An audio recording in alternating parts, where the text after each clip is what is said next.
When I first seen a picture of this guy, I thought it was photoshopped, but it wasn't. Then I thought, a fighter this size, it must be like a circus. But again, it wasn't. Hong Man Choi was a legit fighter. 7'2" and 390 pounds. I'm going to go over some of his fights, his fighting style. And at the end of the video, I'm going to show you some of the times when he got knocked out as well, which was pretty brutal. Now let's take a look at some of his fights.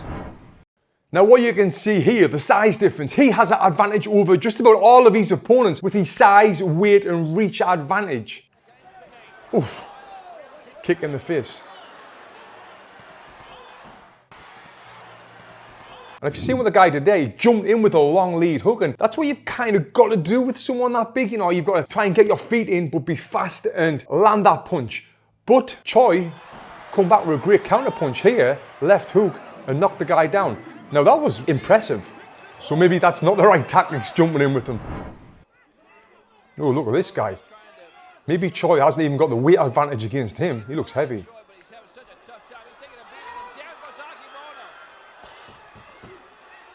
Oh, he's continuing for more.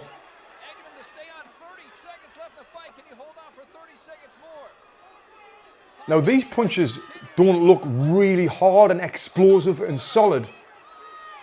Oh, that one did. How's that guy standing up? Well, the knee comes in.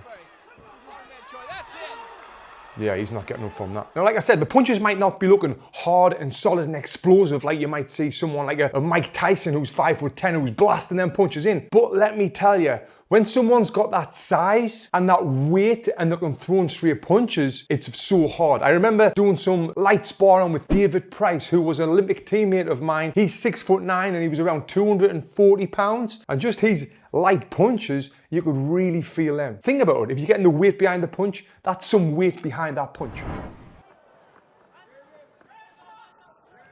I'm still blown away by this size difference.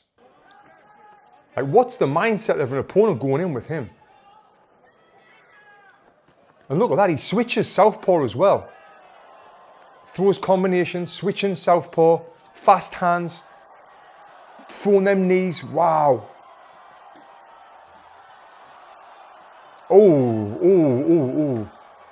Yeah, this guy is legit. Now, when I was doing my research on Hong Man Choi, now obviously he's got the big advantage, but there's also some cons to being this guy as well, because now with him being so big, he got famous fast. Now with fame, and fame in fighting's great, but it brings on a lot of pressure. Not just pressure for the fighter, but pressure for the promoters to fast track the fighter, to put him in with better opponents. And that's what happened with Choi. He got fast tracked and put in with some world-class fighters that I'm going to show you in a minute that didn't go well. Even celebrities start watching him and calling him out. Like Shaquille O'Neal, he said this. I want to fight Hong Man Choi. I want to fight somebody my own size. I don't really want to come out at 38 and try to fight everybody. I want to fight somebody my size. There's only one guy there my size. That's Hong Man Choi. Have you officially challenged him yet? I'm challenging him now. Right here, Hong Man Choi. Shaq's waiting for you. Let's watch more of these fights.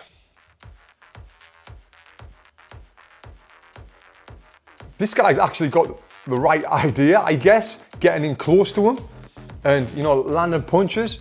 Because if you're fighting on the out, you can't fight on the outside because that reach advantage is way too big. But he's inside this guy and he's not throwing any punches. And then Choi's knee is just ridiculous. Yeah, he fell down, but it wasn't classed as a knockdown. Oh, just swinging. Yeah, them punches are hurting.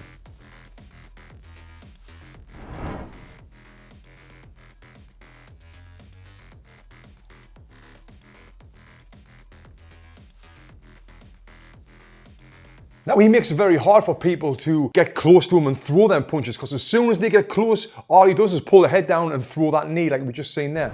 After watching this guy, this would be my game plan if I ever did fight him, which I would never fight this guy. But the tactics I would be working on. When that bell went, I would stay out of range. I would move on my back foot. Because I know with his size and strength, he's going to be coming forward. I'm going to be very conscious of them straight punches. My defense will be the slip. Generally, I would prefer to use the step back or the lay back, but his arms are too long, especially when he's stepping in. So I think that the slips and the head movement would be the best tactics against him. Also with the footwork, I would be working on pivots. So I would slip, step, and then pivot that back foot out. And then from the different angle change, then come forward, and that's when I would throw my attack. But I would throw them punches, and then I would get back out of there. So my overall game plan would be being a back foot fighter focusing on counter punches. And I would only stay in range if I thought I had him hurt, because he's pulling that head down and blasting that knee in. It's going to do some serious damage. What would your game plan be? Now here's a fight where he stepped it up in class and he went against one of the legends of MMA, Mikro Krop. This Krop guy's fought everyone. By the way, I just want to see it. Look at the size of this guy's gloves. They're bigger than the referee's head. And what's that referee going to do? How's he going to break up them guys? He's tiny. So Krop, known for his kicks. And I guess that's what he's got to do, like he's doing right now, is, you know, kicking the legs to take his legs away. Because if you haven't got legs, what else are you going to get? And Krop was actually 6'2", which is a big guy. But compared to Choi, he looks tiny.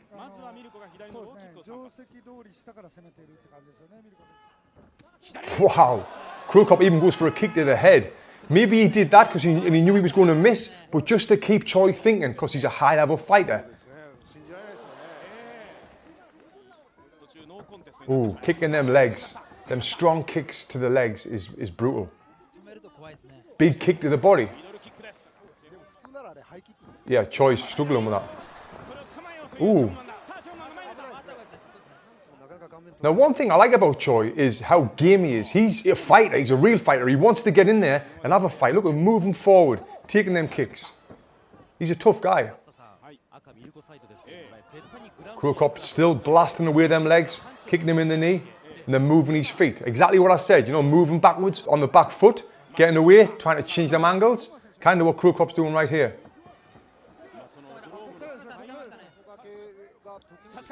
Inside. Now did you see what Krop did there, which was perfect? Now you can see he's a high-level fighter. As soon as Choi grabbed the arms to get the head for a knee, Krop put his arms down because he knew that knee was coming. See the position of his arms? He's got them inside there, so the knee is ineffective there. And he blocked it.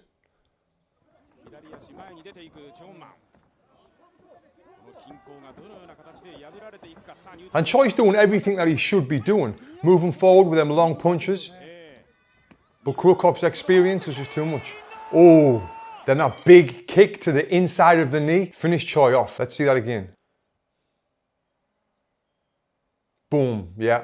Krop, one of the best kickers in the world. And with his experience as well, it's just too much for Choi, who's inexperienced. Even though he's big, strong, he's still inexperienced. Now let's have a look at one more fight where it doesn't go so well for Choi.